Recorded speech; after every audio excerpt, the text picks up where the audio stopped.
Hi, I'm Karen Campbell. I serve kind of on a decorating committee, and for anyone who didn't know. I wrote mine down so I would be a little bit more efficient, because this has probably been a landmark milestone year for my life, I think, in my spiritual life.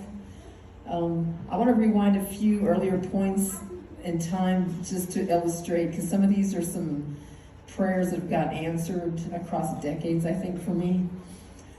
For anyone who doesn't know my background, I came from a toxic, non-Christian home with a very volatile, mentally ill, and abusive dad. I mean, the whole family was toxic, but it was just a lot of hopelessness. I was on my own growing up, so intentionally I used to seek out people to give me help that I wasn't getting at home, and mostly I came up empty-handed and failed by people. This pattern has pretty much gone through my church life, and just looking for help everywhere I can get it. And then, in addition to that, my previous churches, I experienced both spiritual starvation and spiritual abuse, so my previous church families failed me as well. So I came to redemption incredibly wounded on every possible level. God has used Cody in a powerful way since coming to redemption. My previous churches had pretty much given up on me. Cody exposed me to good, solid Bible teaching, and he also demonstrated character and consistency that more accurately represented who God really is. Cody responded to many emails about who God is, what a healthy church looks like, what a healthy dad should look like, what a healthy pastor is, and what a healthy church is. He engaged with my questions, concerns, and fears for more than 150 consecutive weeks. So this is either insanity or it's God's incredible grace and provision. I'm going with the latter. One of the verses I've been drawn to the last couple years is Psalm 23:1. The Lord is my shepherd, I shall not want.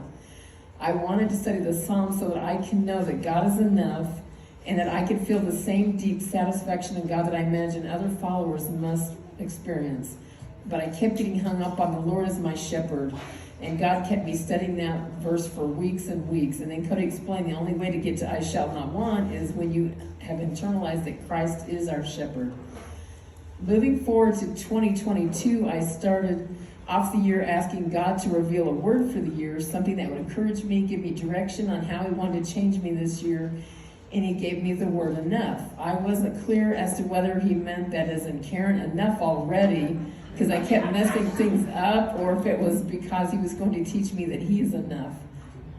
My prayers always start with, but God, my dad, because my dad was not a real father, and he wrecked the way I saw God. My desire for a real dad was the thing I could not let go. It was, God, you will give me a real dad, or surely I will die. That's from the Old Testament, if you don't know that. God was already changing my heart, but I just couldn't see it. So I've been praying for God to give me some kind of real therapy that would help me really recover from my childhood trauma, and he finally provided that venue for me in May. I've been praying for this since I was 7 years old, so this was a really significant thing in my life to finally have some real help. I've been in process for many years, but this provided me new tools and a community of people to walk with the same path with, people who had similar backgrounds. And then God asked me to stop attending services in person at Redemption and watch online. I felt very confused. I love Redemption, and I didn't want to leave. I was uncertain if that meant God was directing me to another church, but I did what he asked. This was during the book of Revelation, and much of the content just wasn't resonating with my healing journey, and I think that was intentional on God's part. He directed me to the book of Jeremiah.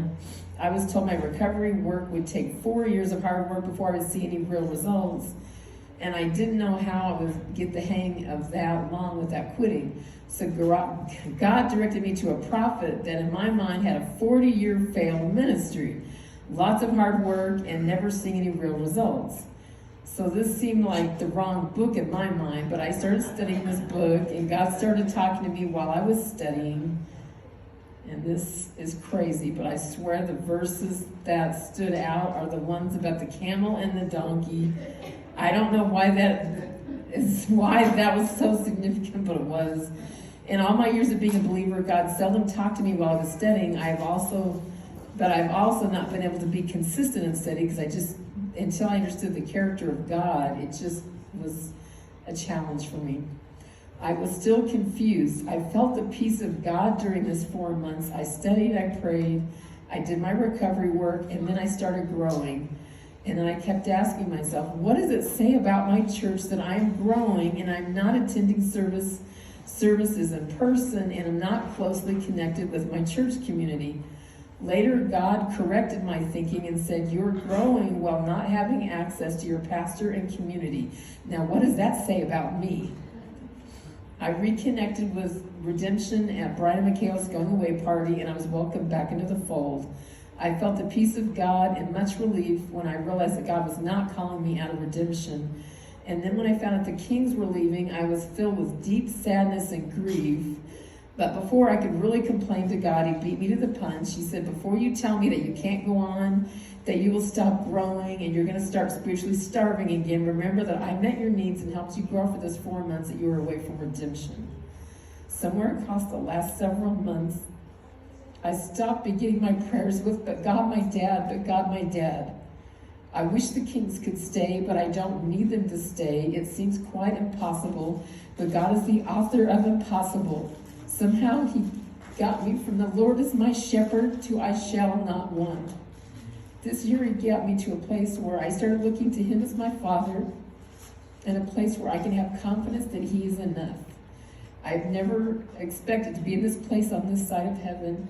For all these things, I am incredibly thankful and blessed by God.